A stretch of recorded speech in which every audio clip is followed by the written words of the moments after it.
So Jagan పాదయాత్ర start చేస్తున్నాడు, ఎలాగ ఉండబోతుంది? జగన్ పాదయాత్ర 2.0 అని చెప్పగలుగుతున్నాం. లాస్ట్ టైము పాదయాత్ర చేసినప్పుడు 150 సీట్లు అధిక సునామీతో దూసుకెళ్ళాడు.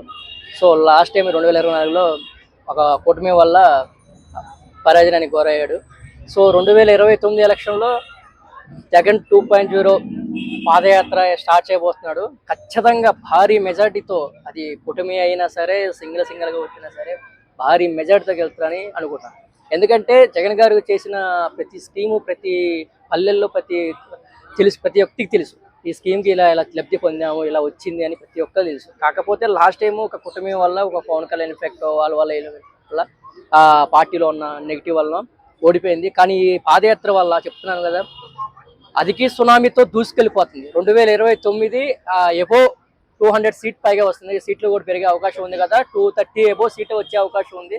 డెఫినెట్లీగా సీఎంగా జగన్మోహన్ రెడ్డి గారు ఖచ్చితంగా అవుతారని బలంగా చెప్పగలుగుతారు. అంటే ఇప్పుడు ఏదన్నా చిన్న ఫంక్షన్లకు వెళ్ళినా, ఎవరినన్నా పరామర్శకి వెళ్ళినా కూడా విపరీతంగా జనాలు వస్తున్నారు. పాదయాత్ర ఎట్లా ఉంది? జగన్ గారికి జనాదరణ ఇప్పుడు తగ్గలేదు సార్, అది ఒకటి గుర్తుపెట్టుకోవాలి. ఏంటంటే 2024 ఓడిపోయారు, 11 సీట్లు అంటున్నారులే, కానీ నిజంగా నైతికంగా గెలిచాడు. ఏ విధంగా చెప్తాడు?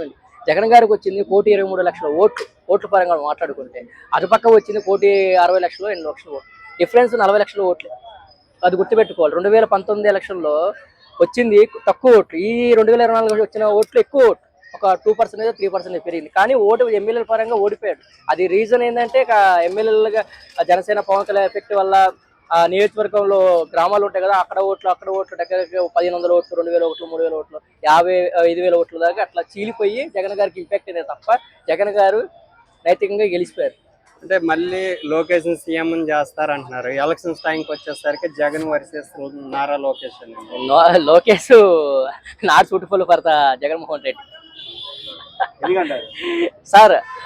జగన్ గారికి మాస్ లీడర్ అండి, అది ఓడిపోయినా గెలిచినా మాస్ లీడర్. అట్లా మాట్లాడే దమ్మున్న వ్యక్తి, నీ కరెక్ట్గా నమ్మింది సిద్ధాంతాలని కట్టుబడి ఉంది, చెప్పింది ఏదో చేస్తాడు అంతే తప్ప వీళ్ళలాగా చెప్పింది 40 చెప్పి 4 చేయటం కాదు.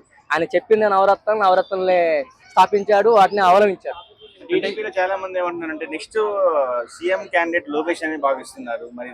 మరి పవన్ కళ్యాణ్ సార్, అంటే పవన్ కళ్యాణ్ ఈయనకే టార్గెట్. ఇప్పుడు పవన్ కళ్యాణ్ ఫ్యాన్స్ ఏమవుతారు సార్? పాపం వాళ్ళు పాపం బాధగా సార్. అది పవన్ కళ్యాణ్ ఫ్యాన్స్ ఏమని చెప్పుకుంటారు, మా ఊరు సీఎం అవ్వాలని చెప్తారు, కానీ లోకేష్ సీఎం అవడం ఇది చాలా కామెడీగా ఉంది sir.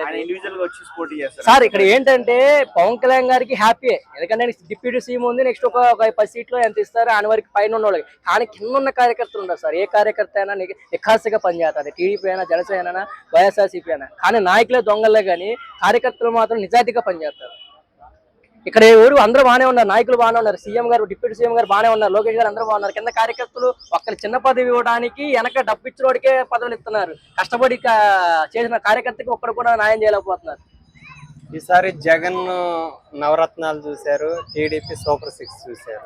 Super 6 fail, super 6 success అని చెప్పమాకండి సార్. మీరు యూట్యూబర్, మీకు నిరుద్యోగ పడ్డతరా చెప్పండి, సూపర్ 6 సక్సెస్ అని చెప్తారు. ఫెయిల్ అది. సో ఈసారి ఎట్లా ఉండబోతుంది ఎలక్షన్? జగన్ 2.0 నేను చెప్తున్నాను సార్. మీ జగన్మోహన్ రెడ్డి గారు కూడా ఇదే మాట చెప్తున్నాను సార్. మీరు ప్రజలకి చాలా సేవ చేశారు, కానీ కార్యకర్తలను ఎక్కడ పట్టించుకోలేదు. ఈ విధంగా చెప్తున్నట్టే వాలంటీర్కి ఛాన్స్ ఇచ్చారు, వాలంటీర్లకే పై స్థాయికి వెళ్ళిపోయిందిలే, కానీ ఎమ్మెల్యేలు కానీ సర్పంచ్లు కానీ జెడ్పీటీసీలు కానీ డెమ్మీగా అయిపోయారు. ఎట్లా అంటే ఆయన చెప్తే అయ్యే సిచ్యువేషన్ లేదు. గ్రామ వాలంటీర్ ఏం చెప్తే అది అయిపోయింది. ఇల్లు కావాలన్న ఇల్లు, స్థలం కావాలన్న స్థలం, పెన్షన్ కావాలన్న పెన్షన్, ఏది కావాలన్నది వాలంటీర్ చెప్తే అయిపోయింది. అది ఓకే, గుడ్ గవర్నెన్స్ చెప్పగలను. కాకపోతే కార్యకర్తలను కూడా పట్టించుకోవాలని జగన్ గారికి అంటున్నారు సార్. ఇప్పుడు గెలిచాక ఒక మాట, గెలకముందు ఒక మాట అంటున్నా ఉంటారు. కాదు ఏమన్నా గెలిచిన తర్వాత కూడా కార్యకర్త ఎవరైతే కష్టపడ్డారు సార్, మళ్ళీ ఎమ్మెల్యేల దగ్గర పనిచేసే వాళ్ళని కాదు సార్, కార్యకర్త నిఖార్సుగా పనిచేస్తాడు సార్. వాడు ఏది ఆశించకుండా పనిచేస్తాడు. పార్టీ గెలుపు కోసం సిద్ధాంతాలను వదిలేసి వాడు వాడు ఫ్యామిలీ జీవితాన్ని మొత్తం వదిలేసి పార్టీ కోసం కష్టపడి ఉంటారు సార్. అలాంటి వాళ్ళకి న్యాయం చేయాల్సింది కోరుతున్నారు. సో ఫైనల్ గా చాలా మంది జగన్ పాదయాత్ర చేసి సీఎం అవుతాడు అనే వాళ్ళకి ఏం చెప్తారు? అది వాళ్ళ భ్రమ. జగన్ గారి కార్యక్రమం స్టార్ట్ అయిన తర్వాత జనాలను ఆపే దమ్ము మీకుందా? ఆపగలరా? మీరు అధికారం ఉండగానే, ఆ సెంట్రల్లో స్టేట్ లో అధికారం ఉండగానే ఆపలేకపోతుంది. విజయవాడ నుంచి పక్క 3 కిలోమీటర్లు 4 కిలోమీటర్లు రావడానికి 2-3 అవర్స్ ఎవరే పడుతుంది తప్ప తక్కువ పడట్లేదు. అలాంటిది లాస్ట్ ఎలక్షన్ లాస్ట్ అంటే ఇంకెవరు భయపడరు. ఇక అధిక సునామీతోనే చూసుకుని వస్తారు, ఆపలేవరు కూడా.